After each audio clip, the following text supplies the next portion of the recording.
우리가 이 세상을 살아가면서 서로 간에 영향을 주기도 하고 또 영향을 받기도 하면서 살아갑니다. 부모는 살아있을 때 자녀들에게 가장 큰 영향력을 가진 존재지요. 경제적으로 자녀들을 돌보고 자녀들을 책임집니다. 그리고 삶의 울타리가 되어줍니다. 정서적인 안정감도 자녀들에게 제공해 줍니다. 그런데 이런 큰 영향력을 가진 부모가 세상을 떠나면 자녀들이 어떻게 되겠습니까? 미성년자들에게 경제적으로 정서적으로 큰 울타리가 사라지는 큰 고통이 되겠지요. 그런데 경우에 따라서는 부모가 살아있을 때보다 세상을 떠난 이후에 훨씬 더 큰 영향을 주기도 합니다.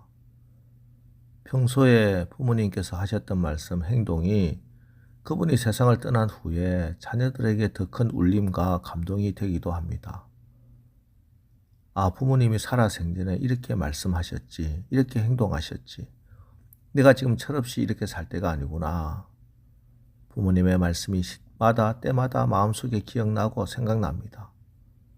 늦게 철이 들었지만 그러나 그때라도 부모님을 생각하면 오히려 더 크고 선한 영향력을 받습니다. 자, 그럼 이스라엘 백성들에게 예루살렘 성전은 어떨까요? 사실 성막 시절을 비롯해서 성전 시절까지 성전은 이스라엘 백성들에게 마음의 큰 자부심이고 큰 기쁨이고 행복의 근원이었습니다. 하나님께서 성막을 지으실 때 모세에게 내가 이곳에서 너희를 만나리라 말씀하셨습니다. 그래서 그때부터 이스라엘 백성들은 성전에 들어오기만 하면 성전 뜰을 밟을 때부터 하나님이 이곳에서 우리를 만나 주시겠다 말씀하셨다는 그 벅찬 감격에 사로잡혀 하나님의 임재를 느꼈습니다. 이처럼 성전은 그들의 소망이었고 희망이었고 기쁨이었고 자랑이었습니다. 그런데 이 성전이 하루아침에 불타고 없어져 버렸습니다. 저 이방 바벨론 군사들의 말발굽에 짓밟혔고 성전의 모든 보물이 다 약탈당했습니다. 사실 이스라엘 백성들, 유다 족속들에게는 나라가 망한 것보다 이 성전이 불타고 없어지고 성전의 기물들이 도둑맞는 것에 더 큰 상실감과 수치와 모욕을 느꼈습니다.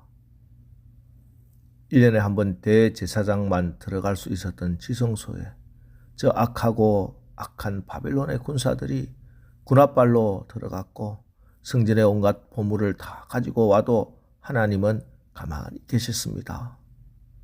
그 현장을 바라보고 그 잿더미 위에 앉아서 에레미야 선지자가 하나님 앞에 단식하며 부르는 노래가 에레미야 애가이고 그 마지막 장을 오늘 우리가 읽었습니다.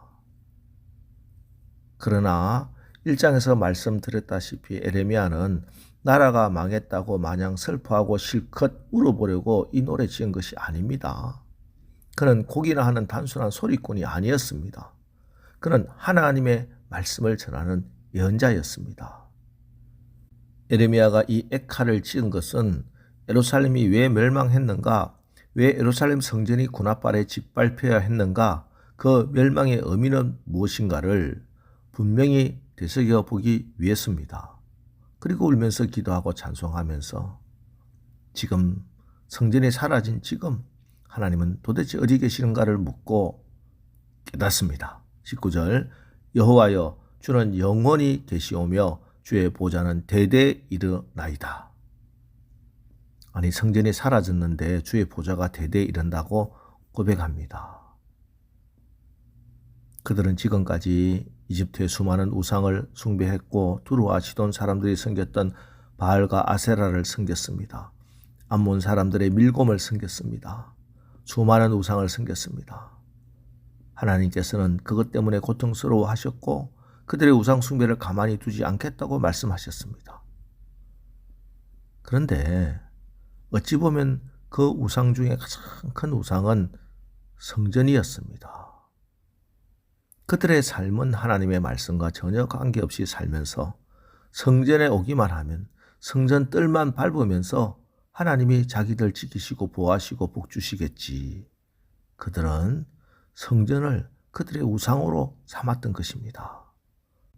하나님께서 보이는 성전보다 보이지 않는 믿음이 더 중요하다고 그렇게 누차 말씀하셨지만 그들은 성전에 와서 하나님을 믿는 삶이 아니라 종교 생활만 했던 겁니다. 그래서 하나님께서는 그런 껍데기만 남은 성전은 이제 필요 없으니 내가 다 불태워버리고 그 안에 있는 보물들도 약탈해버릴 것이다. 지성소에 더 이상 내가 임재하지 않을 것이다. 하나님께서는 성전을 돌 하나도 돌 위에 남기지 않고 다 멸절시켜 버렸습니다. 자, 그런데 이렇게 막상 성전이 그들 눈앞에서 불타고 무너지고 사라지고 나니 그제야 깨닫습니다. 아, 눈에 보이는 솔로몬 성전이 무너진 것이 아니라 내 마음의 성전과 마음의 믿음이 먼저 무너져 있었던 것을 그제야 깨닫게 된 겁니다. 그리고 다시 한번 깨닫습니다. 그러니 이제 눈에 보이는 성전이 사라졌다고 해서 희망이 사라진 것이 아니고 눈에 보이는 성전이 불탔다고 해서 그들의 미래까지 불타버린 것은 결코 아니라는 것을, 오히려 하나님의 보좌는 더 높은 곳에 계시고 하나님은 인간이 지은 성전에 거하시는 것이 아니라 하늘이 하나님의 보좌가 되고 땅이 하나님의 발등상이 된다는 것, 그들은 그제야 깨달은 것입니다. 그래서 선지자는 애절하게 하나님께 부르짖습니다. 21절 여호와여 우리를 주께로 돌이키소서. 그리하시면 우리가 주께로 돌아가겠사오니 우리의 날들을 다시 새롭게 하사 옛적 같게 하옵소서. 이것이 믿음입니다. 믿음의 눈으로 보면 화려한 현실에서 멸망의 징조가 보이고 암울한 현실 속에서 밝은 미래를 발견할 수가 있는 것입니다. 지금 우리나라 우리 조국 모습 바라보면 참으로 암담합니다. 국제 정세는 급변하고 있는데 국가의 리더십이 사라져 버렸습니다. 법이 아닙니다. 미래에 대한 두려움, 절망과 좌절, 분노와 분절, 온 나라가 무기력과 우울증에 걸린 것 같은 위기입니다. 그렇습니다. 분명 지금은 위기입니다. 그러나 그래서 지금이 기회입니다.